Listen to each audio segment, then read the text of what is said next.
అమ్మావేనా ఒకసారి ఎలారా? ఏంటత్తయ్య గారు? నీకు డైమండ్ నెక్లెస్ కొందామనుకుంటున్నానమ్మా. నిజమా అత్తయ్య గారు? అన్ని డబ్బులు ఎక్కడియండి? నేను చాలా తెలివైందాన్ని కదమ్మా. మీలో ఎవరు కోటేశ్వరుడికి వెళ్దామనుకుంటున్నాను. వాళ్ళు అడిగిన ప్రశ్నలకు టకటకమని సమాధానాలు చెప్పేసి ₹1,00,00,000 తెచ్చేస్తాను. అవునా? అయితే నేను కొన్ని ప్రశ్నలు అడుగుతాను, వాటికి సమాధానం చెప్పండి ముందు. అడుగు, టకటకమని సమాధానాలు చెప్పేస్తాను. హాస్పిటల్లో ప్లస్ సింబల్ ఉంటది కదా, దానికి అర్థం ఏంటో చెప్పండి. అది కూడా తెలియదే నీకు? నిలువుగా ఉన్నదేమో డాక్టరు, అడ్డంగా ఉన్నదేమో పేషెంట్. సర్లేండి. నిమిషానికి గుండె ఎన్నిసార్లు కొట్టుకుంటది?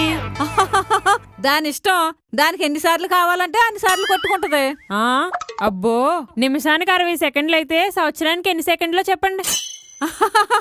నెలకో సెకండ్, 12 నెలలకే 12 సెకండ్లు. మీరు ₹1,00,00,000 తెచ్చినట్టే, నాకు నెక్లెస్ కొన్నట్టే.